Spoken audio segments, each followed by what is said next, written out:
Buen día. ¿Qué tal, hermanos? ¿Cómo están? Vamos a continuar nuestro estudio, esta serie de la gracia. Un pequeño resumen de lo que ya hemos visto. Hemos visto la depravación humana. Un diagnóstico apropiado permite una receta apropiada. El hombre está perdido en sus delitos y pecados. Hemos visto también que Dios elige soberanamente a algunos de entre estos hombres que van a perdición, a condenación por sus pecados. Dios elige a algunos de entre todos para salvarlos. Esto se llama la elección divina. Dios elige en su gracia. Pero también vemos que Él provee esa salvación a través de su Hijo Jesucristo en la cruz, lo que se conoce como la expiación limitada. Él muere efectivamente por aquellos que ha elegido. Hoy vamos a ver el cuarto tema, que se llama la gracia irresistible. Y este es un tema quizás un poco desconocido, pero ha generado controversias en lo que se conoce como el orden de la salvación. Pero vamos a explicarlo y tenemos la esperanza, yo también, de que al estudiarlo de una forma sencilla, definiendo los términos y luego viendo la evidencia en el Evangelio de Juan, sea bastante aleccionador, práctico para nuestras vidas. Por cierto, cuando hablamos de gracia irresistible, yo no sé qué viene a tu mente, pero irresistible plantea una idea un poco extraña para lo que es la historia humana. La historia humana es una historia de una resistencia brutal a Dios. Así que, ¿de qué estamos hablando cuando decimos irresistible? Por ejemplo, en Hechos capítulo 7:51, Esteban está predicando al Sanedrín, está hablándoles. Y dice Esteban en Hechos 7:51, duros de cerviz e incircuncisos de corazón y de oídos, vosotros resistís siempre al Espíritu Santo, como vuestros padres, así también vosotros. Aquí Esteban dice que los judíos resistían al Espíritu. Así que, ¿qué es eso de gracia irresistible? Siendo que la humanidad sí resiste la gracia. Irresistible significa que hay una imposibilidad de oponer resistencia. No podemos ganar esa pulseada. Nadie puede ganar la pulseada contra la gracia de Dios. Porque la dulzura de esa gracia es más fuerte que cualquier voluntad humana. No significa que algunos vengan a la salvación, al reino de Dios, zapateando contra su voluntad y gritando. Esa no es la idea. Pero probablemente por muchos años habrá generado esa falsa idea, esa percepción errónea de que algunos son salvados contra su voluntad. Y no es esa la enseñanza. Lo que pasa es que la gracia poderosa de Dios, aquí el énfasis no está en la resistencia humana, sino en la gracia. Dios, cuando llama a salvación, lo hace de forma eficaz. De modo que cuando Él llama, ese llamado produce vida, transforma el corazón de piedra en un corazón sensible, de modo que lo que el pecador antes deseaba, aborrecer a Dios, ahora él adora a Dios, corre a Dios. En su estado pecaminoso estudiamos ya en Romanos 3, que no hay quien busque a Dios, no hay quien haga lo bueno, todos se desviaron. Entonces, en esa condición caída, nadie busca a Dios, todo hombre está muerto en delitos y pecados. Dios interviene soberanamente dando vida con su llamado.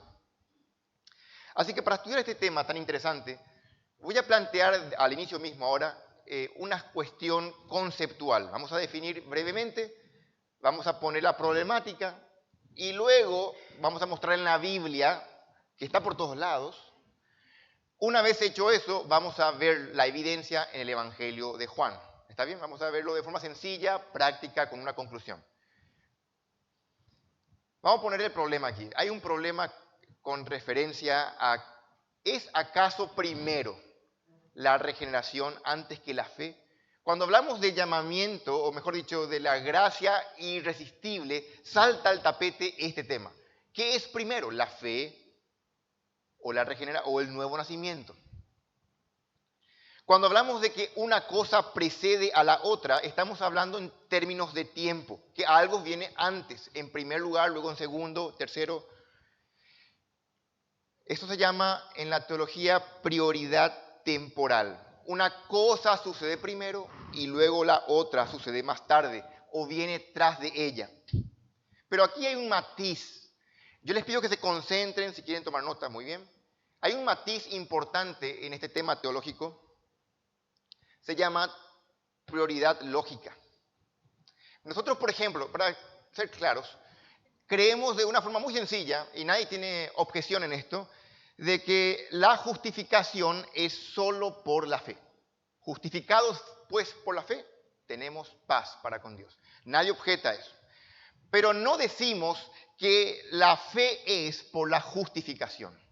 Es decir, nosotros sabemos que la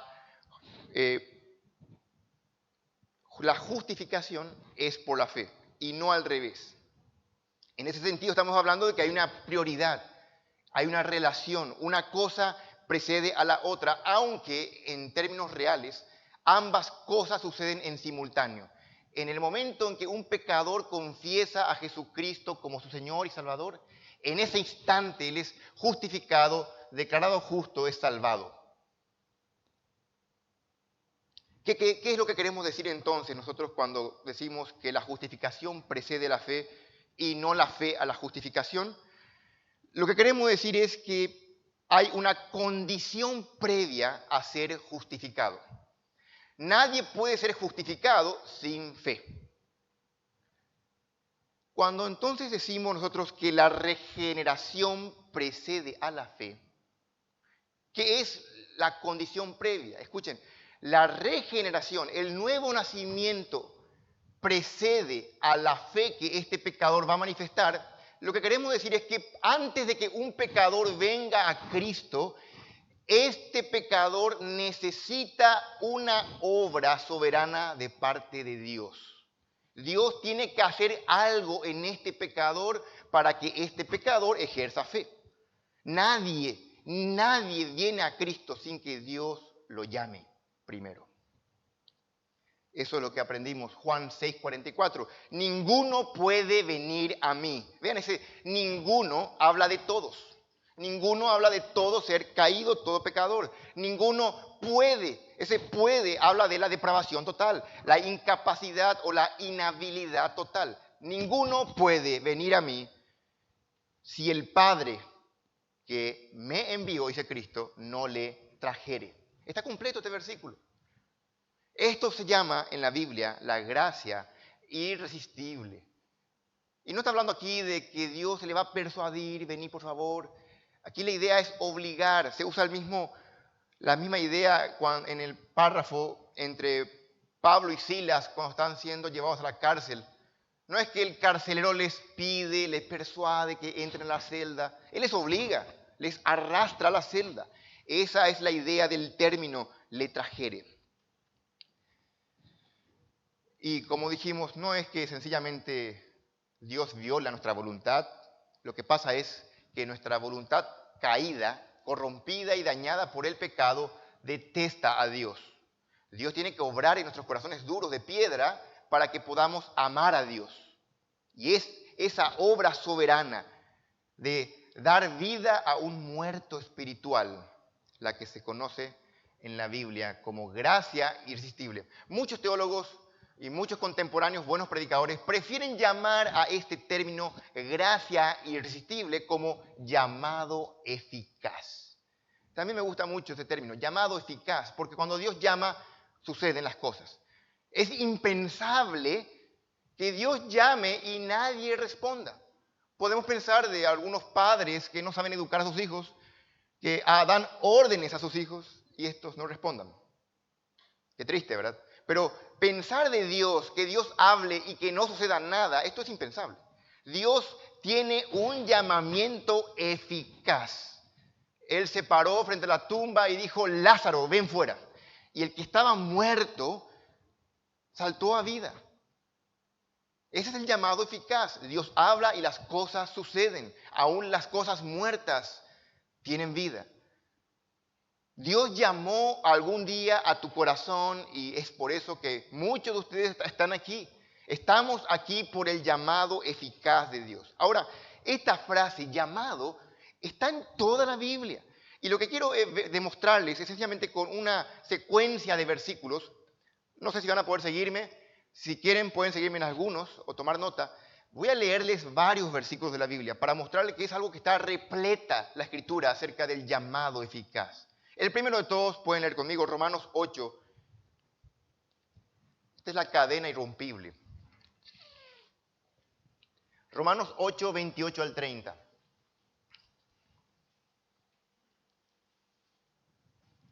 Es un versículo muy conocido. Y hablando así del orden de la salvación, vamos a notar la secuencia lógica. ¿Qué sucede primero? Dice aquí Pablo, y sabemos que a los que aman a Dios, todas las cosas les ayudan a bien. Esto es, dice él, a los que conforme a su propósito son llamados. Aquí están los llamados. Versículo 29. Porque a los que antes conoció, también los predestinó para que fuesen hechos conforme a la imagen de su Hijo, para que Él sea el primogénito entre muchos hermanos. Versículo 30. Y a los que predestinó, a estos también llamó. Vean, primero la elección, luego el llamado. Y a los que llamó, ¿qué sucede después del llamado? También los justificó. Primero los llama, luego los justifica. Y a los que justificó, a estos también glorificó. Bueno, es notable aquí la secuencia. Primero una cosa, luego la otra. Dios elige desde la eternidad a algunos, a estos que elige los llama para que puedan venir a salvación. Este es el llamado eficaz. Hay tantos versos. Les leo otro. En Gálatas 1 dice Pablo, estoy maravillado de que tan pronto os hayáis alejados del que os llamó. Pablo estaba, cuando escribe a Gálatas, estaba aturdido Pablo, sorprendido de que tan pronto aquellos creyentes se habían alejado del que os llamó para seguir un evangelio diferente, dice Pablo. En Efesios capítulo 4, versículo 1, conocido versículo, dice Pablo, que andéis como es digno de la vocación con que fuisteis llamados. El creyente debe vivir a la altura de ese llamado. Es un llamado no cualquiera. Es un llamado transformador. Es un llamado a salvación, ahí dice Pablo, a un Señor, a una fe, a un Dios y Padre. Supone que tenemos una respuesta a ese llamado de una forma digna. Es un llamado que opera en nuestras vidas. Colosenses 3:15 dice, la paz de Cristo gobierne vuestros corazones, a la cual fuisteis llamados a un cuerpo. Está en todas partes. Nadie vino por su cuenta, por una decisión intelectual. Nadie vino solo. Fuimos llamados. Y es un llamado potente, operativo. Superó cualquier resistencia, cualquier pecado. Cuando abundó el pecado, sobreabundó la gracia. Primera Tesalonicenses 2:12, dice Pablo, es muy parecido a lo que dice Efesios 4. Para que andéis de una manera digna de Dios, quien os llama a su propio reino y gloria. Dios llama a su reino, a su gloria. Y hay que andar de forma digna. Es el llamado cristiano. Es el llamado, la moral cristiana, la ética cristiana. Es un llamado a comunión, a una relación personal con Cristo. Es un llamado a la santidad, un llamado al cuerpo de Cristo. Es un llamado a su reino y a su gloria. Decía alguien, es un citatorio divino. Cuando aquí, por ejemplo, te llaman, te citan, no podés decir que no. Si el gobierno, si la fiscalía te está citando para que comparezcas, nadie puede negarse o tenés pena carcelaria. Es un citatorio divino. Dios llama y vamos a responder sí o sí. Abrí tu Biblia en Segunda de Tesalonicenses. Este versículo es muy bueno. Segunda de Tesalonicenses 2, versículos 13 y 14.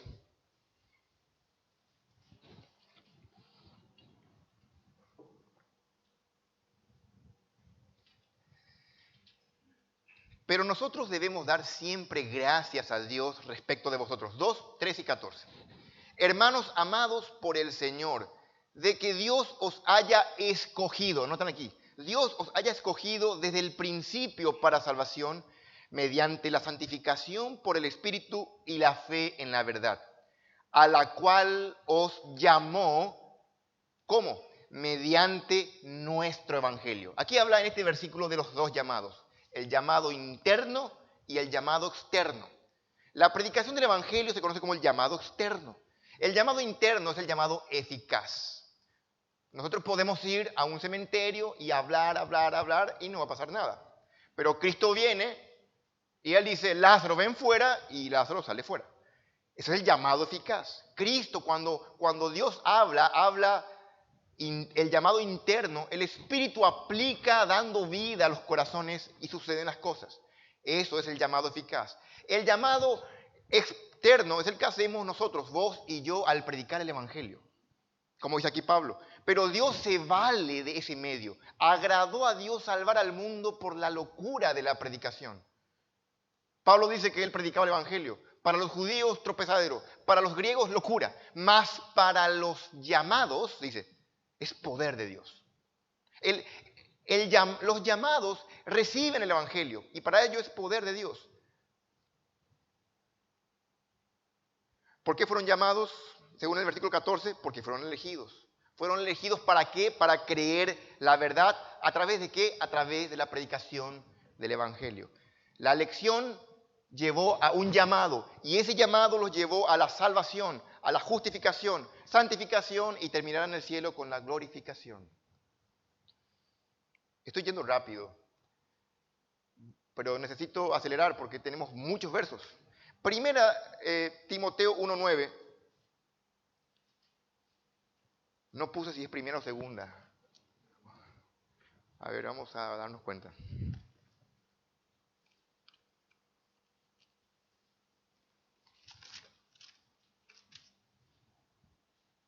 Segunda de Timoteo.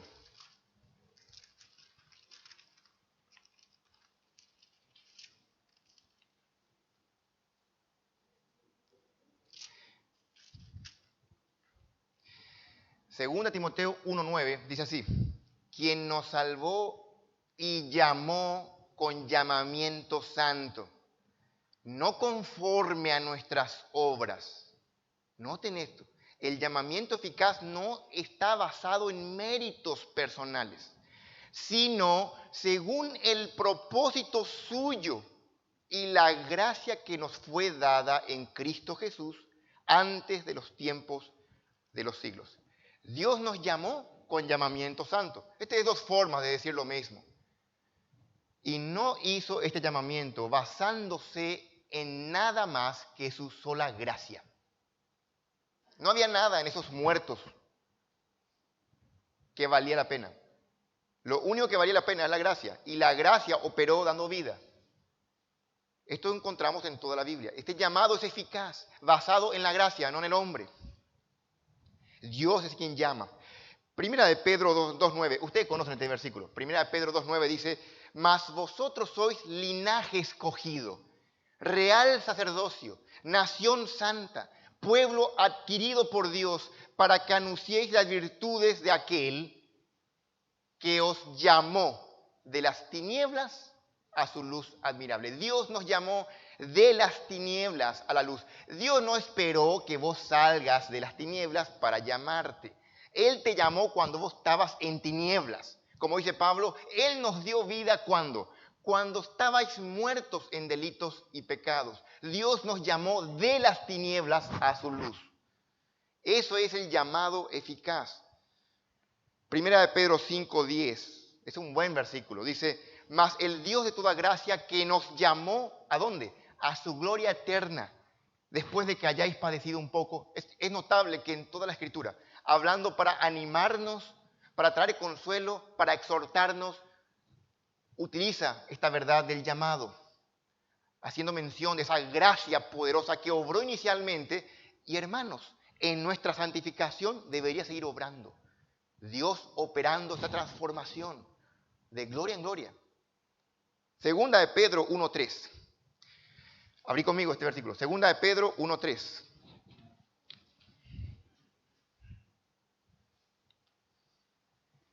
Estamos hablando de la gracia irresistible, que se conoce mejor como llamado eficaz.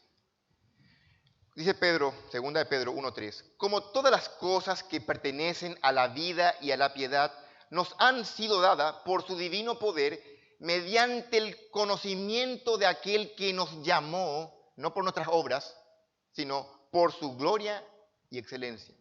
Dios nos llamó sencillamente por su gloria y excelencia. Y un versículo más. Hebreo 3:1. Toma nota y yo te leo, dice así, por tanto, hermanos santos, noten la descripción para hablar de los creyentes, hermanos santos, participantes del llamamiento celestial. Somos participantes y somos creyentes de este llamado, de este llamamiento celestial, no cualquier llamamiento. ¿Cómo suena un llamamiento presidencial? Vean, un llamamiento ejecutivo, presidencial. Es como que hay categorías. Este es un llamamiento celestial, está por sobre todo. Es el supremo llamamiento. Dios nos llamó y es un llamado eficaz. Y es un privilegio porque nos dio vida. Cuando la voz de Dios mencionó nuestro nombre, tuvimos vida. Y allí escuchamos el Evangelio, produzco fe, Dios nos dio la fe, creímos, fuimos justificados. Somos santos debido al llamado. Y este llamado resulta en la salvación. No estamos hablando de vuelta del llamado externo que escuchan tus oídos físicos, porque el llamado externo tiene limitaciones, error del predicador, muchas cosas. El llamado interno es perfecto, es eficaz, a la cual nadie puede negarse. Sí o sí produce vida. Y esto por ese motivo, porque es un llamado que produce el efecto que Dios quiere, que nadie puede negársele, es que los teólogos del pasado le nombraron gracia irresistible. Solamente que, como dijimos, no es que nadie zapatea, está de mal humor, allí crujiendo los dientes porque está obligado por Dios, no es así, sino que el Espíritu de Dios transforma, da vida, de modo que el pecador quiere ser salvo, abraza a Cristo, corre a Cristo en busca de perdón. Nunca nadie fue salvo en contra de su voluntad, ni nunca nadie lo será. Toda persona es salva porque quiere ser salvo, porque Dios transforma sus deseos. La pregunta es, ¿quién hizo posible este deseo? ¿Quién hizo posible esta disposición del pecador a creer en Cristo? ¿Quién hizo posible? Dice en el Salmo 110, tu pueblo estará dispuesto, ¿cuándo? En el día de tu poder. Es el poder de Dios que obra en un pecador para hacerlo dispuesto a que crea, a que venga a Cristo. Ningún pecador jamás estará dispuesto a creer sin el poder de Dios. Entonces, para resumir, la gracia irresistible, a la cual la Biblia le llama el llamado, es un llamado no sencillamente a ser salvos. Es un llamado celestial a la santidad, un llamado a la santificación, a la justificación, a la comunión con los santos. Es un llamado al cuerpo de Cristo, es un llamado al reino de Dios, a su gloria. Por eso vamos a enfocarnos en este título para explicar, ahora que entendemos esto, cómo está evidenciado esto en el Evangelio de Juan. Le titulé así, el llamado eficaz es una obra de la gracia de Dios en el pecador. El llamado eficaz, es por eso eficaz, porque produce un efecto. No es un llamado al vacío. Ya estudiamos que Dios no murió por nadie, ni por todos. Cristo murió efectivamente por los que el Padre les dio, por los elegidos. Es por eso que es eficaz el llamado. Vamos a ver 3 puntos esta mañana, no se preocupen, es breve. Primeramente vamos a notar que, vamos a verlo en el Evangelio de Juan. Dios llama eficazmente al pecador transformándolo a través de su espíritu. Es una obra de Dios, no es humano, no es que alguien viene por sus capacidades. Luego vamos a ver que esa renovación, en segundo lugar, la renovación que produce Dios, o el llamado eficaz, se da en las tres áreas: intelecto, emociones y voluntad. Y por último, a modo de final, la importancia de esta doctrina en nuestra vida práctica. Bueno, vamos a empezar entonces. En el Evangelio de Juan, Dios llama eficazmente al transformar con su espíritu a aquellos que Él elige. Dios llama eficazmente a aquellos que Él elige. Y en el Evangelio de Juan, al inicio del Evangelio, encontramos esta verdad. El nuevo nacimiento, la obra que Dios hace. Dice la Biblia, Juan 1:12, mas a todos los que le recibieron, a los que creen en su nombre, les dio potestad de ser hechos hijos de Dios. Noten versículo 13. Los cuales, hablando del nuevo nacimiento, no son engendrados de sangre, ni de voluntad de carne, ni de voluntad de varón, sino de Dios. Nadie es cristiano por herencia sanguínea. Si vos sos cristiano y tus hijos nacen, bueno, como vos sos cristiano y tu esposa es cristiana, el ADN de tu hijo ya es evangélico. No, no es así, no es por sangre. Tu hijo también necesita creer en Cristo. No es por sangre, no es por voluntad de carne, no porque alguien quiere ser salvo que va a ser salvo. Ni es tampoco por voluntad de ningún varón, es por voluntad sola de Dios. Y es notable que es Dios mismo, Jesucristo, quien elige esta analogía. Él usa la analogía del nuevo nacimiento para hablar de lo que es la vida espiritual. Porque, ¿qué participación tuvimos en el nacimiento, en el primer nacimiento? Yo no participé, no me preguntaron en qué país quiero nacer, en qué familia, no, yo nací. Y cuando crecí me enteré que soy paraguayo y que nací aquí, ¿verdad? Tampoco tengo yo oportunidad de opinar en mi segundo nacimiento. Es obra soberana de Dios. Y esto es lo que Jesús conversa con Nicodemo. Cuando Nicodemo le pregunta, ¿cómo puede ser esto? El viento sopla de donde quiere, le dice Cristo. Hablando de que nadie tiene control sobre el viento. Así es el Espíritu. La obra es soberana del Espíritu Santo.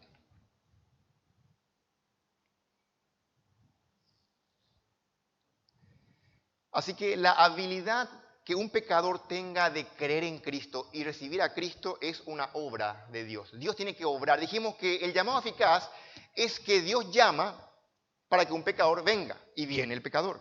Pero Dios tiene que obrar algo en su corazón. Y eso es lo que hacemos. Dios hace nacer al pecador y luego le da la fe para que crea. Es una obra de Dios y Él se lleva todo el crédito, toda la gloria es de Dios. Justamente en Juan 3:3. De cierto os digo que el que no naciere de nuevo no puede ver el reino de Dios. El 3:5. Respondió Jesús y dijo, de cierto te digo, que el que no naciere de agua y del Espíritu no puede entrar en el reino. Para ser creyente, para entrar en el reino, hay que nacer de nuevo. Y nacer de nuevo es una obra de Dios.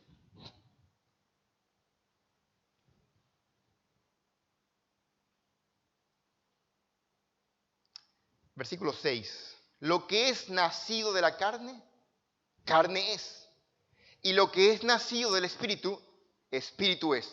No te maravilles de que te dije, os es necesario nacer de nuevo. El viento sopla de donde quiere y oye su sonido, mas ni sabes de dónde viene ni a dónde va. Así es, dice Cristo, todo aquel que es nacido del Espíritu.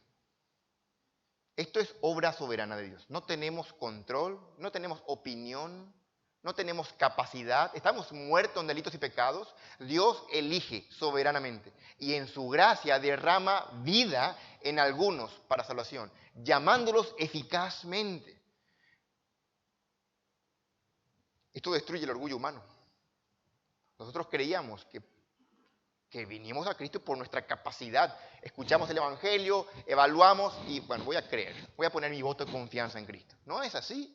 Vinimos arrastrados por la gracia. Así que la transformación empieza en el nuevo nacimiento. El nuevo nacimiento imparte vida espiritual a través del Espíritu de Dios. Y es ese Espíritu que Cristo promete en el Evangelio de Juan que moraría con nosotros y en nosotros. El Espíritu de verdad, el Consolador, el Espíritu Santo.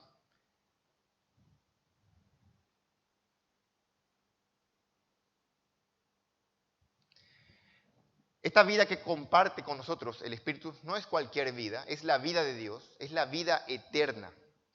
Cristo dijo en Juan, le cito los versículos, Juan 4:10, 4:14, que Él les da el agua viva que salte para vida eterna.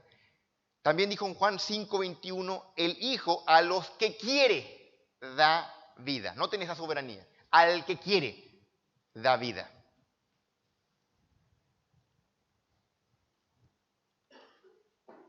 Solamente, yo sé que suena en nuestra cultura de que queremos integrar todo, queremos no dejar a nadie afuera. Suena duro de que Dios sea selectivo. No puede ser que Dios tenga grupos. No puede ser que Dios... No es así. Dios es un Dios de gracia. Si buscamos justicia, justo es que Dios no salve a nadie. ¿Está bien? Justo sería que Dios no salve a nadie, así como hizo con los ángeles, según Hebreos. Pero Dios decidió salvar a algunos para manifestar su gracia, su misericordia. Dios es rico en misericordia.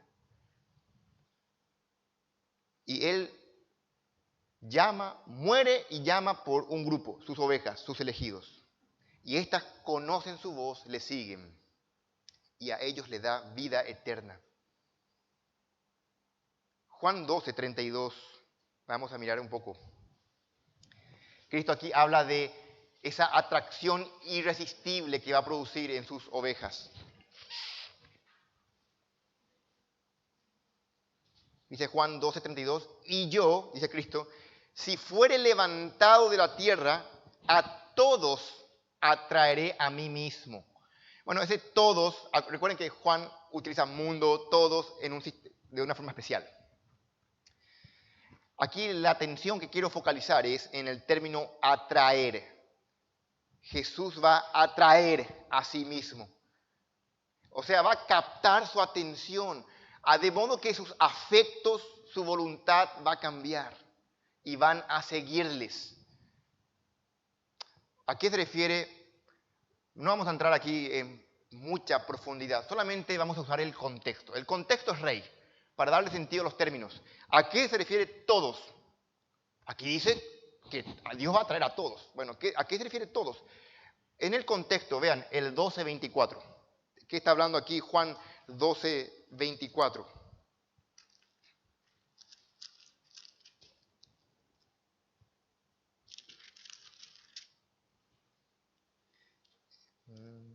De cierto os digo que si el grano de trigo no cae a la tierra y muere, queda solo. Pero si muere, lleva mucho fruto.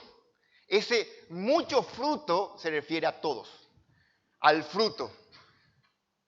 A los elegidos. Vean, lean el contexto y se van a dar cuenta que en ese contexto, en ese flujo de pensamiento, Juan utiliza el término todos para referirse al grupo de salvos, de creyentes.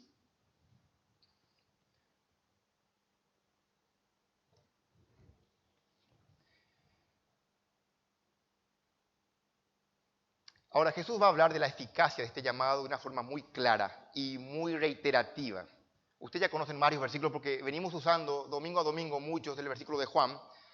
Por ejemplo, en Juan 6:37 Jesús habla con autoridad. Al ser una obra de Dios, obviamente Jesús sabe y lo dice de forma tan autoritaria. Todo lo que el Padre me da, vendrá a mí. No hay discusión. Lo que el Padre me da, va a venir. Eso es contundencia. Y al que a mí viene, no le echo fuera. Y más adelante dice, y yo lo levantaré o yo lo resucitaré en el día postero. Qué notable. Lo que el Padre me da, va a venir. Nosotros podemos decir, voy a empezar la dieta, no empezamos. El diablo dice, no van a venir, no van a creer, pero Cristo dice, va a venir. Y cuando Él habla, se cumple. Es una garantía, es una certeza, porque es eficaz. Así que primer punto, estamos viendo, el llamado eficaz en el Evangelio de Juan vemos que es una obra de Dios que produce un nuevo nacimiento, cambia los afectos, cambia al ser humano para que venga a Cristo de forma real. Ahora, el segundo punto que vamos a ver es, este llamado produce una renovación completa. Este llamado eficaz produce una renovación completa, intelecto, emociones y voluntad.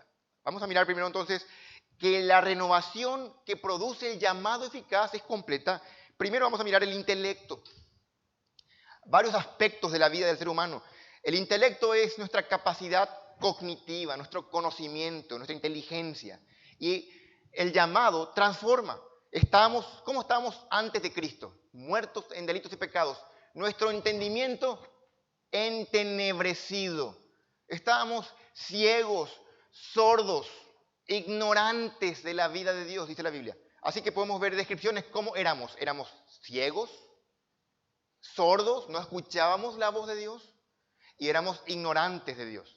¿Qué hace el nuevo nacimiento? ¿Qué hace este llamado eficaz? Primer punto, ya no somos ciegos. Dice aquí en Juan 1:9, aquella luz verdadera alumbra a todo hombre. De vuelta, a todo hombre, se refiere al grupo de los elegidos. Y eso se ve en el contexto. En el 8:12, Juan 8:12, otra vez les habló Jesús diciendo, yo soy la luz del mundo. El que me sigue no andará en tinieblas, sino que tendrá la luz de la vida. Habla aquí del conocimiento, de forma metafórica. Seguir a Cristo es ver a Cristo. Un ciego no ve a Cristo, no ve quién era Él, no le conocían. Pero no solamente ya no son ciegos, sino que tampoco ya no son sordos. La sordera se cura. Obviamente estaba muerto, era sordo, ahora tiene vida. Él escucha, él conoce la voz del pastor. Oyen la voz vivificadora de la palabra de Dios. Mis ovejas oyen mi voz. Me siguen. Ellos conocen la voz del pastor. Escuchan las palabras. Dice, les leo varios versículos. Juan 5:25. De cierto os digo, viene la hora, y ahora es, cuando los muertos oirán la voz del Hijo de Dios, y los que la oyeren vivirán. Aquí hablando en sentido espiritual, muerte espiritual. Juan 10:3-4. A este abre el portero, y las ovejas oyen su voz. Y sus ovejas llama por nombre, y las saca. Y cuando ha sacado fuera todas las propias, va delante de ellas, y las ovejas le siguen, porque conocen su voz. Noten aquí, de ser sordo espiritual a escuchar la voz, porque conocen la voz del pastor. Juan 10:16, también tengo otras ovejas que no son de este redil. Aquellas también debo atraer, vean esa palabra, atraer, y oirán mi voz. Y habrá un rebaño y un pastor. Oirán mi voz. Aquí habla en futuro. Van a escuchar porque va a ser un llamado eficaz. Juan 18:37. Todo aquel que es de la verdad oye mi voz. Todo aquel que es elegido. Todo aquel que es por Dios, de Dios, oye mi voz. Juan 8:47. Esto refiriéndose aquí a las palabras de Dios. Cuando está discutiendo con los fariseos de por qué ellos no escuchaban, por qué no entendían. ¿Cómo podía ser que no entendían las palabras de Cristo? Y Cristo les reprende, ustedes son de vuestro padre el diablo, y el deseo de ellos queréis hacer, el diablo es homicida, ustedes quieren matarme. Juan 8:47, el que es de Dios, las palabras de Dios oye. Por esto no la oís vosotros, porque no sois de Dios. ¿Por qué el mundo no escucha la palabra de Dios? Porque no son de Dios. Les entra por aquí, les sale por aquí. Es como la parábola, la semilla cae en el camino, corazón duro, no produce fruto. Así que son ciegos, se cura, ahora ven la luz de Cristo. El llamado eficaz de la ceguera a la luz. El llamado eficaz de la sordera a escuchar la voz. Vean la transformación. El llamado eficaz también de ser ignorantes, de no conocer nada de Dios, ajenos a la vida de Dios, a ser conocedores de Dios. Un conocimiento verdadero y personal de Dios. Juan 17, 26. Abrí tu Biblia, lee conmigo. Juan 17, 26.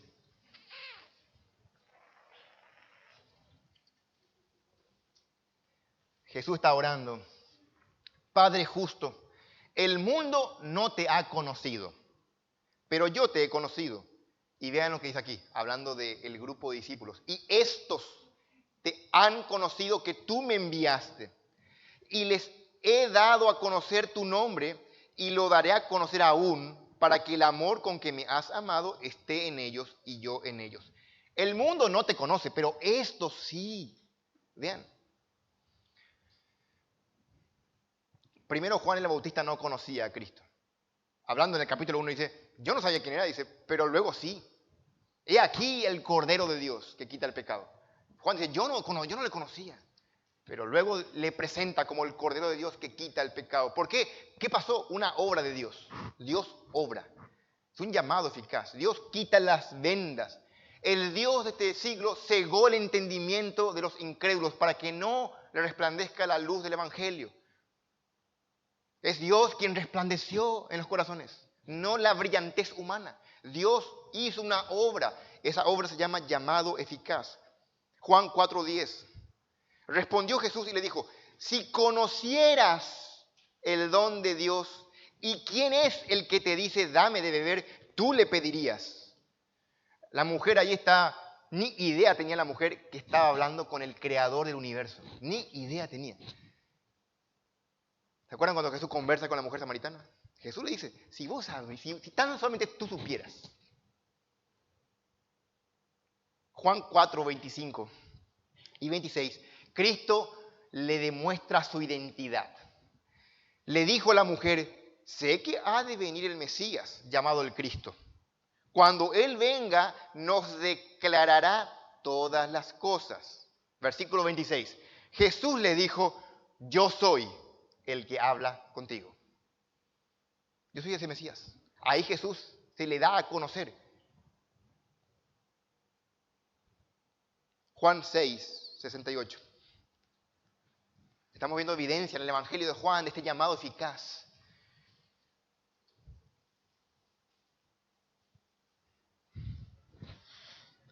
Le respondió Simón Pedro, Señor, ¿a quién iremos?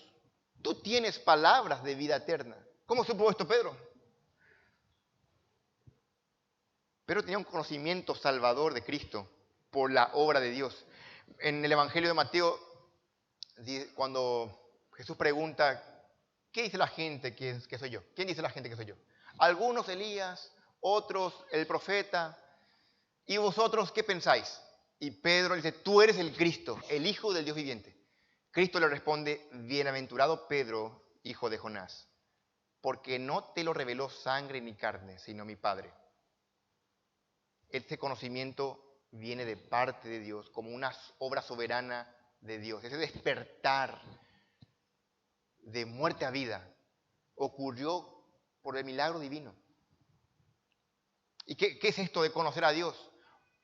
Juan 17:3, la respuesta evidente. Jesús dice, y esta es la vida eterna, que te conozcan a ti, el único Dios verdadero, y a Jesucristo a quien has enviado.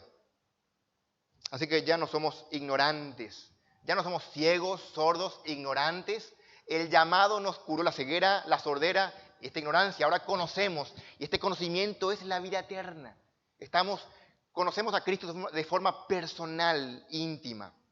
¿Y quién es Cristo? Es el Salvador del mundo, la voz del buen pastor, al Dios verdadero, el nombre del Padre. Conocemos que el Padre envió al Hijo y lo levantó de entre los muertos.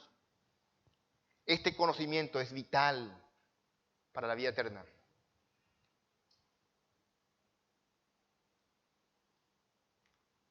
El autor del libro del material que estamos surtiendo nos decía, aquellos a quien Dios transforma nunca permanecen inactivos ni pasivos como una piedra. La renovación es integral. Vean, el intelecto. Dios transforma el intelecto de aquellos que están perdidos. Pero falta aquí las emociones y la voluntad. Veamos las emociones. Aquellos que en el Evangelio de Juan vemos que el llamado eficaz produce vida, transforma el intelecto, ya no son ciegos, sordos, ignorantes, ahora ven, escuchan la voz y conocen a Dios, y sus afectos también son transformados, lo que ellos aman. Ellos amaban su pecado, ahora aman a Cristo. Eso es una transformación total. Juan 14, 15. Jesús asegura que sus seguidores le amarán. Juan 14, 15, Jesús dice, si me amáis, guardad mis mandamientos. Versículo 21 al 24 de Juan 14. El que tiene mis mandamientos y los guarda, ese es el que me ama. Y el que me ama será amado por mi Padre, y yo le amaré y me manifestaré a él. Le dijo Judas, no el Iscariote, Señor, ¿cómo es que te manifestarás a nosotros y no al mundo? Judas jamás, por cierto, este es un comentario al margen, jamás siguió el tema de la conversación. Este discípulo todavía no pillaba que Jesús está hablando aquí del amor y la obediencia, la relación que hay. Él le preocupó lo otro. Jesús, ¿qué le responde Jesús? Vean, respondió Jesús y le dijo, de vuelta, el que me ama, mi palabra guardará, y mi Padre le amará, y vendremos a él y haremos morada con él. La respuesta de Jesús va de acuerdo a lo que él venía hablando, no lo que le preguntó el otro. Porque aquí está hablando aquí del amor. Ahora, por el contrario, dice Cristo 24, el que no me ama no guarda mi palabra. Y la palabra que habéis oído no es mía, sino del Padre que me envió. Esto es evidente. Los creyentes amarán a Cristo. El primer y gran mandamiento es imposible de cumplir para un hombre no regenerado. ¿Cuál es? Amarás al Señor tu Dios con todo tu corazón, con toda tu mente, con toda tu alma, con todas tus fuerzas. Esto es imposible de no ser por la capacidad que produce en nosotros el Espíritu Santo de Dios. Dice en Romanos que el amor de Dios ha sido derramado en nuestros corazones. Más adelante dice, por lo cual clamamos, Abba, Padre. ¿Cómo? Hemos nacido de nuevo a través de Cristo, le llamamos Padre, antes era un desconocido, ahora es nuestro Padre, le amamos. Por cierto, el amor a Cristo no es un amor sentimentaloide. Si estás pensando un romance, corazoncitos. Aquí presenta muy bien Juan.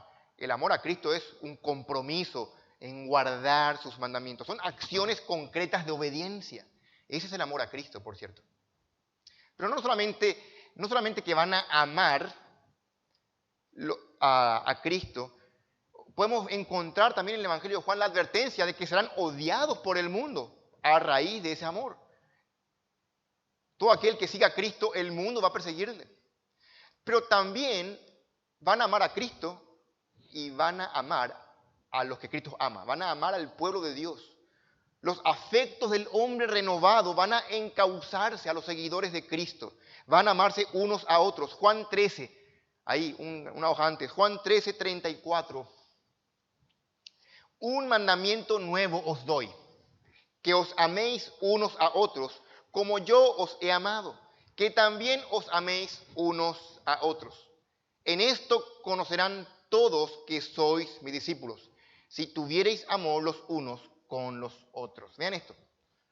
Esto es posible únicamente, este es un amor cristiano, un amor no interesado, es un amor bíblico, a raíz de la obra de Dios.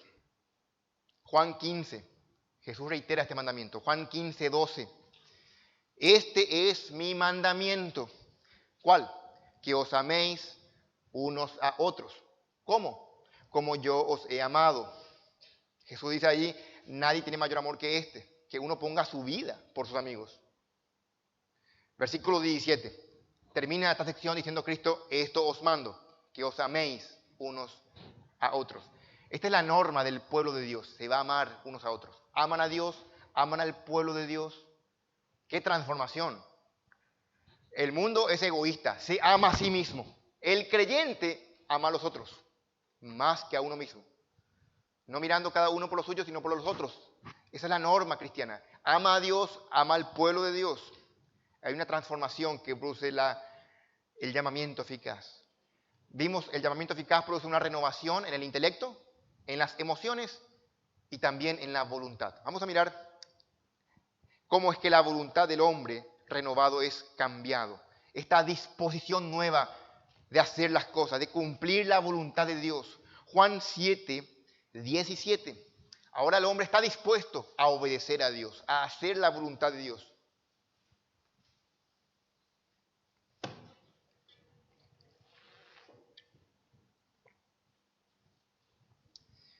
Jesús dice aquí, el que quiera hacer la voluntad de Dios, conocerá si la doctrina es de Dios o si yo hablo por mi propia cuenta. Aquí está hablando de hacer la voluntad de Dios. Cuando hablamos de voluntad, estamos hablando de la acción humana, de la determinación. Una cosa es el intelecto, otra la emoción, pero otra cosa es la voluntad del ser humano.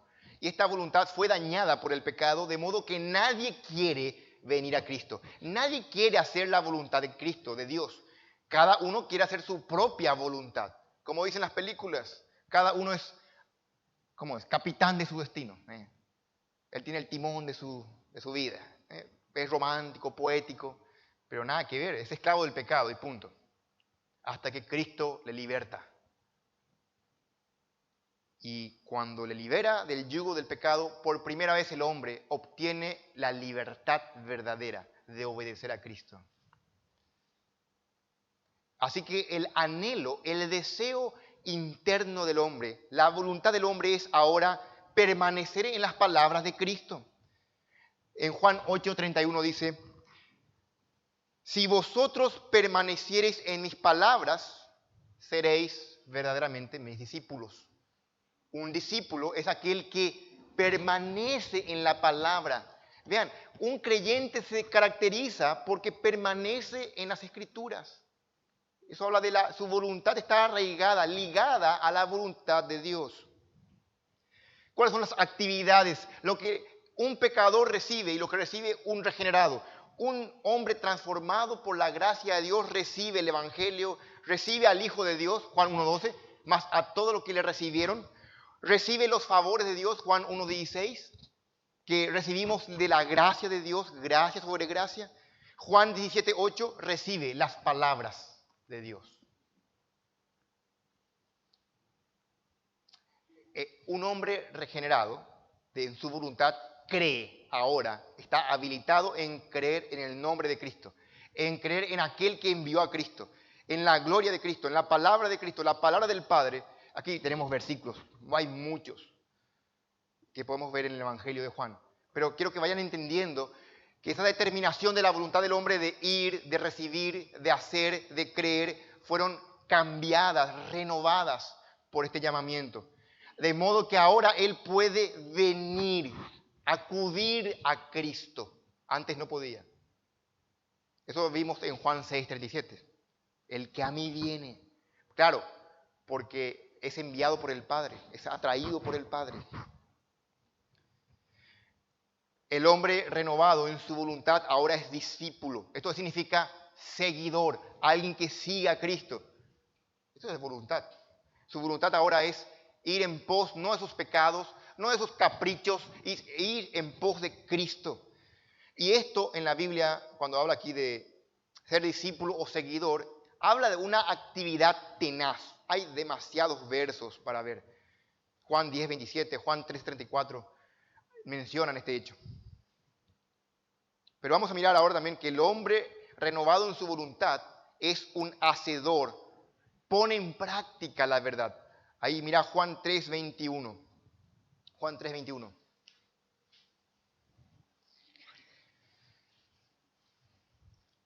Mas el que practica la verdad viene a la luz, para que sea manifiesto que sus obras son hechas en Dios.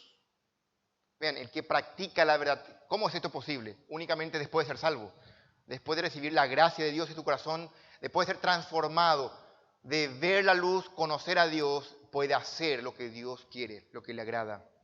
Y puede realizar las obras de Dios que Jesús menciona en Juan 6. Pero muy importante, solamente un hombre renovado por la gracia de Dios es capacitado para ser un adorador de Dios, del trino, Dios. Juan 4, 4:23. ¿Puede leer conmigo esto? Juan 4:23. Mas la hora viene, y ahora es, cuando los verdaderos adoradores, vean aquí, adorarán al Padre en espíritu y en verdad. Porque también el Padre tales adoradores busca que le adoren. Ahora, versículo siguiente. Dios es espíritu, y los que le adoran en espíritu y en verdad es necesario que adoren. ¿Cómo un hombre muerto espiritualmente puede adorar a Dios en espíritu? No puede. El hombre natural está muerto en sus pecados. No percibe las cosas que son del Espíritu de Dios. Para que él pueda adorar, noten, Dios busca que tales adoradores, los que adoran en espíritu, estos son aquellos que han sido transformados por el Espíritu Santo. Aquellos donde el Espíritu mora en ellos. Juan 9:38. Aquí hay una conversión.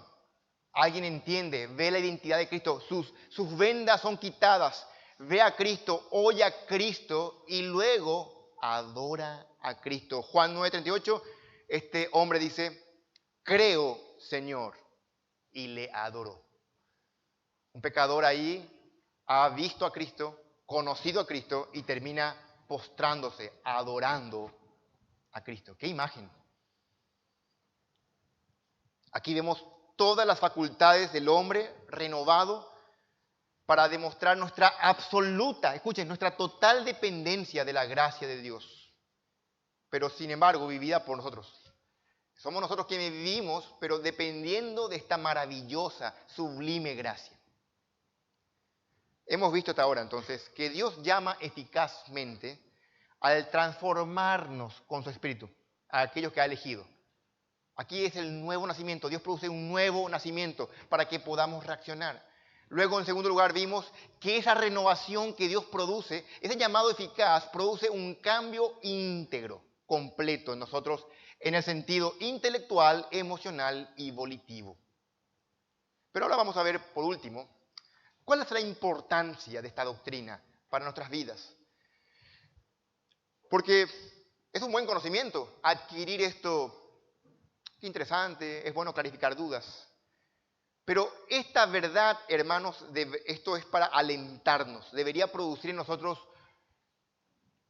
un cambio en nuestro temor, en nuestra vergüenza, en la incertidumbre, en la duda, en la cobardía de predicar el Evangelio. Saber que Dios, su palabra, como dice la Escritura, no vuelve vacía. Saber que Dios obra y llama eficazmente a pecadores debería mover la estantería de nuestra frialdad para que prediquemos el Evangelio a viva voz.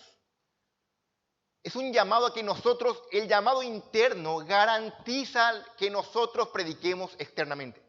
Saber que Dios obra en los corazones debe motivarnos a que proclamemos la palabra viva y eficaz de Dios desde cualquier parte. Porque eso va a llegar y va a producir fruto. Aparte, saber que Dios obra internamente, que Dios llama internamente, el llamado eficaz, debe alentarnos a que nuestro llamado externo no es suficiente, está lleno de errores, pero nosotros no nos basamos en eso, sino en lo que la palabra de Dios dice. Quiero que vayan conmigo de vuelta a Segunda de Tesalonicenses. Este versículo lo leímos hace rato, pero ahora vamos a mirarlo mejor. Segunda de Tesalonicenses 2, 13 al 14.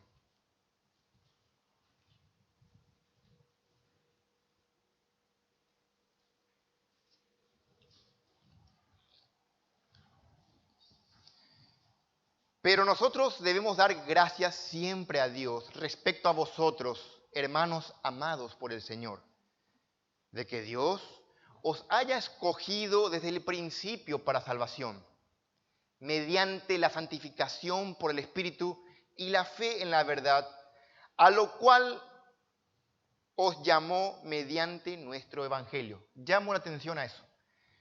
Dios nos llamó mediante la predicación del Evangelio. Dios usa la predicación débil, la predicación de los de sus hijos. La gloria se lleva a Dios. Y Dios siempre se agarra vasos frágiles vasos de barro, para guardar el tesoro. Y Dios se vale de esos medios.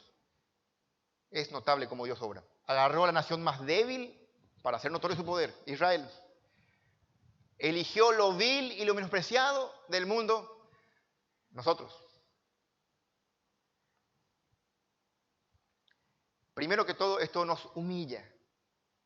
Nosotros somos solamente el producto de la gracia de Dios, valorados en Cristo. Nuestro valor está en Cristo. Ahora, ¿cómo es que van a salvarse aquellos que fueron elegidos por Dios desde la eternidad sin escuchar el Evangelio? No pueden. Necesitan escuchar el Evangelio. Pablo decía, todo lo soporto por amor a los escogidos, para que ellos vengan a la fe. Pablo entendía que para que los escogidos vengan a la fe necesitaban escuchar el Evangelio. Hermanos queridos, amados, tenemos que predicar el Evangelio con confianza a la luz de esta verdad. Romanos 10:14 dice, ¿cómo creerán en aquel de quien no han oído? ¿Cómo? Obviamente la respuesta es no podrán. ¿Cómo van a creer en alguien que nunca escucharon? ¿Y cómo escucharán si no hay quien les predique? Por eso, qué hermosos son los pies de los que anuncian la paz. Ahora, pensando en algunos hermanos, ¿qué contempla la predicación de este evangelio? Según Wayne Grudem, la predicación humana del evangelio debe contemplar al menos tres cosas. Al menos tres cosas. Primero, una explicación de los hechos concernientes a la salvación. Segundo, una invitación al pecador que responda de forma personal en arrepentimiento y fe. Y tercero, explicarle la promesa del perdón y de vida eterna. Así que, brevemente, solamente para explicar, los tres hechos que debe contener tu predicación del Evangelio. Es una explicación de los hechos concernientes a la salvación. Hay que decir que todos somos pecadores. Por cierto, si hay personas que vienen aquí por primera vez y estás escuchando esto es para vos. La Biblia enseña de que todos somos pecadores, que no hay justo ni aun uno y no hay quien haga lo bueno ni siquiera uno. Todos están rumbo a la condena. Aparte, la Biblia enseña que el pecado es una deuda y la deuda es una deuda impagable. La paga del pecado es la muerte y sin derramamiento de sangre no hay perdón. Jesucristo entonces se convierte en la solución, en la provisión de Dios para resolver el problema del pecado. Y Cristo paga el pecado. En Romanos 5:8 dice que Él pagó por nuestros pecados. Luego de explicar los hechos concernientes a la salvación, tenemos que hacer una invitación al pecador para que él venga en arrepentimiento y fe a Cristo. Recordarles que Dios dice en su palabra que Dios llama a todo hombre en todo lugar que se arrepienta. Y mostrar lo que Juan dice, que a los que creen y le reciben, tienen el derecho de ser hechos hijos de Dios.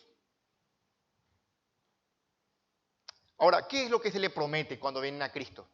¿Van a tener riqueza, prosperidad? ¿Van a tener salud interminable? ¿No se van a enfermar sus parientes? ¿Qué es lo que se le promete a una persona que viene a Cristo? ¿Se van a acabar sus problemas? ¿Va a conseguir el trabajo que tanto quiere? No. La promesa que la Biblia tiene para un hombre que viene a Cristo en arrepentimiento y fe es la promesa del perdón de pecados y de la vida eterna. Esa es la promesa de la Escritura. Esa es la promesa del Evangelio. Perdón de los pecados. El problema es que el pecador no ve la gravedad de su pecado. Para él no es gran cosa el pecado. Todos somos pecadores. Él se excusa su conciencia con que, bueno, somos imperfectos. Estoy acostumbrado a mi pecado. Pero si él ve la panorámica divina, si él ve cómo Dios ve las cosas, se va a quedar asustado. Y cuando ve lo que la Escritura enseña acerca del destino final, de lo que se avecina, va a temblar. Y está bien eso, porque la idea es producir arrepentimiento de sus pecados, un volverse a Dios. Cuando en el Nuevo Testamento se predicaba el Evangelio, dice en Hechos 3:19, por tanto, para que sean borrados sus pecados, arrepiéntase y vuélvanse a Dios. Esta es la promesa del Evangelio. Dejen sus pecados y vuélvanse a Dios. Jesús dice, el que a mí viene, no le echo fuera. Bueno, esperemos, hermanos, que podamos predicar el Evangelio. Estas doctrinas ayudan a nuestra humildad. Deberían ayudarnos a valorar la gracia de Dios. Cuando cantemos, cuando pensemos en la gracia, si pensamos en la justicia, merecemos el infierno. Y no estamos en el infierno, porque Dios es rico en misericordia y un Dios de gracia, paciente.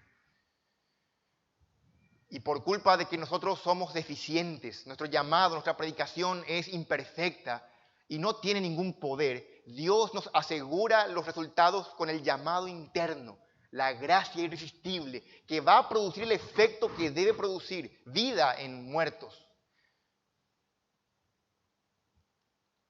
Solamente el llamado interno, del llamado eficaz de Dios, puede producir los efectos en un corazón depravado.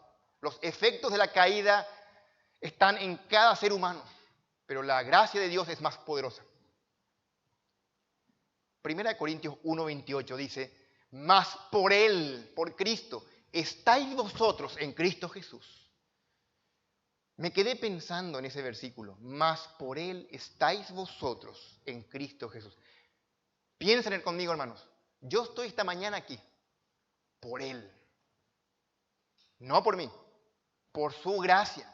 Y su gracia me ha traído, guardado hasta aquí, ahora. Y Dios en su gracia permitió que esta mañana escuchases estas verdades para afirmar tu corazón, humillar tu orgullo, lograr que tengas convicciones y vuelvas a adorar a Dios, maravillándote de su gracia. Charles Spurgeon decía, oh, me encanta cuando Dios usa el tiempo futuro de los verbos. No hay nada igual, dice Spurgeon. Cuando un hombre usa el tiempo futuro al hablar, ¿de qué sirve? El hombre dice lo haré y nunca lo lleva a cabo. Dice lo prometo y no cumple. Pero Dios nunca es así. Si lo dice, será. Y cuando promete, cumple. Ahora, aquí ha dicho en Mateo 8:11, estaba estudiando Spurgeon, dice, vendrán muchos, acerca de que vendrán muchos. Aunque el diablo diga que no vendrán, sí vendrán. Aunque los pecadores mismos digan no vendremos, Dios dice vendrán. Fin de la cita. Qué gracia admirable. Hermanos, que Dios produzca en nuestros corazones reverencia, asombro. Nuestro pecado nos enceguece. Si somos creyentes, ahora vemos la luz de Cristo, la luz del Evangelio. Si somos creyentes, ahora escuchamos la voz del pastor. Eso produce en nosotros vida.